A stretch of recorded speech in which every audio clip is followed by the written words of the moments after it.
પખવાડિયામાં આજે આપણે કોયડા ઉકલ કરીશું. ચલો બેઠેલા પણ અહીંયા ધ્યાન આપો બેટા. ઋતિક સાંભળો અહીંયા. ચલો ગાયને કેટલા પગ હોય? ચલો 3 ગાયના પગ કેટલા થાય બેટા? એક ગાયના પગ કેટલા?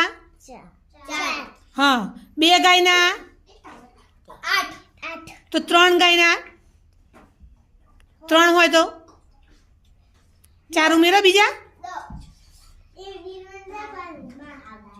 કેટલા થાય? Very good.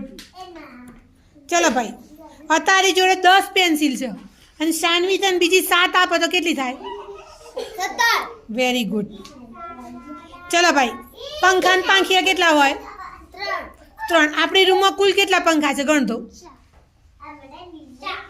4 પંખા. કેટલા પંખા છે? તો કુલ કેટલા પાંખિયા થશે ગણો.